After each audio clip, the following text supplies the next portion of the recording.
देखिए दोस्तों, शादी ये एक ऐसा कॉन्सेप्ट है जिसमें एक ऐसा कमेंट हमारे पास है जिसको ऊपर हम ये वीडियो बनाने वाले हैं। जो व्यक्ति बहुत सारे परेशान होते हैं शादी को लेकर, इन द सेंस शादी एक ऐसा टॉपिक है, लड़का तो क्या है, चीज़ों को झेल जाता है, संभल जाता है, उसके पास और भी बहुत सारी रेस्पॉन्सिबिलिटी होती है, काम काज वो होता है। लेकिन एक लड़की के लिए जैसे जैसे उम्र बढ़ती जाती है, शादी एक दुविधा बन जाती है। माँ बाप को भी लगने लगता है कि वो बोझ बन गई है और माँ बाप भी प्रेशर क्रिएट करने लग जाते हैं। अब इसके पीछे कारण है कि लोग क्या कहेंगे, लोग क्या सोचेंगे। और फैमिली जहाँ बच्चे को सांत्वना देनी चाहिए वहाँ खुद ही टॉर्चर करने लग जाती है। ऐसा ही एक कमेंट था जिसमें एक कहते हैं कि एज 39 हो गई है, शादी का कहीं जम नहीं रहा है, शादी की कोशिश कर ली, हो नहीं रही है, माँ बाप बोलते हैं खुद से कर लो, कोई सपोर्ट नहीं कर रहा है। ऐसी बहुत सारी चीज़ें फैमिली में भी अब लोग उनको बोलने लग गए हैं, लोग उनको ताना देने लग गए हैं। और फैमिली भी कहते हैं कि जो सपोर्ट करने पर पहले थी अब वो भी बदलने लग गई है, क्योंकि जैसे जैसे एज बढ़ती जाती है तो धीरे धीरे एज बढ़ती जाती है तो मानसिक प्रेशर क्रिएट होता जाता है लड़की के लिए।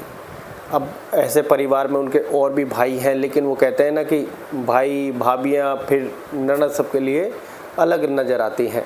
जहाँ ननद की शादी हो जाती है वहाँ फिर भाभीियों की लैंग्वेज बदल जाती है। तो हर व्यक्ति के लिए कॉन्सेप्ट अलग हो जाता है। लेकिन अब यहाँ पर समझने वाली बात क्या है, देखिए दोस्तों, हो सकता है कुछ लोगों को ये बातें जमे, कुछ लोगों को नहीं जमे, कुछ के ओपिनियंस अलग हो सकते हैं, कुछ के ओपिनियंस अलग हो सकते हैं, लेकिन ज़रूरी नहीं सबके ओपिनियंस मैच खाए।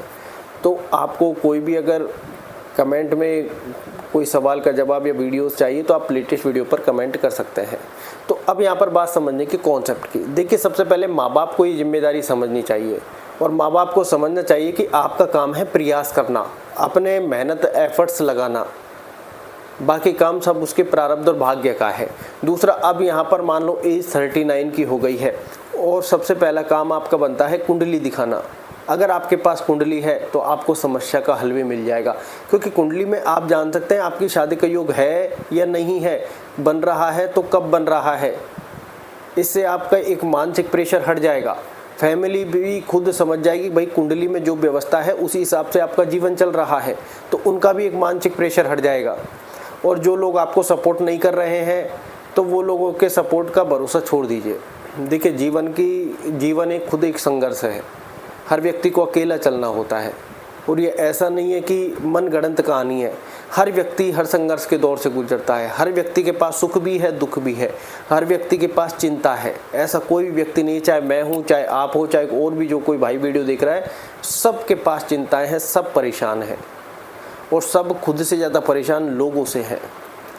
आज मान लो कोई व्यक्ति तैयारी कर रहा है कंपटीशन की, तो वो परेशान कंपटीशन की तैयारी से कम है अपनी फैमिली से ज़्यादा कि यार फैमिली को क्या कहूँगा, फैमिली क्या कहेगी, नहीं हुआ तो क्या होगा, रिश्तेदार क्या कहेंगे, लोग क्या कहेंगे, लोग क्या सोचेंगे।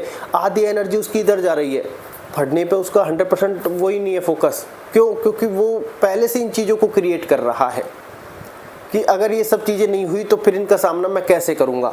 यहाँ पर ज़रूरत है फैमिली सपोर्ट की। फैमिली को ये खुलेआम छूट देनी चाहिए कि तुम्हारा काम है 100% प्रयास करना और वो तो उसमें कोई कमी नहीं आनी चाहिए। उसके बाद चाहे रिजल्ट कुछ भी हो, हमें स्वीकार है।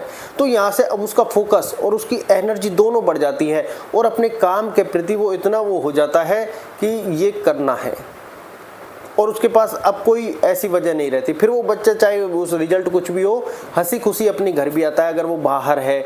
ऐसे ही शादी को लेकर है, शादी को लेकर माँ बाप का जिम्मेदारी है, रेस्पॉन्सिबिलिटी है, उनका धर्म भी है, उनका काम है मेहनत करना कि रिश्ता देखना। नहीं हो रही है तो कोई बात नहीं, अपनी बच्ची को सांत्वना दो, अपने आप को शांत रखो।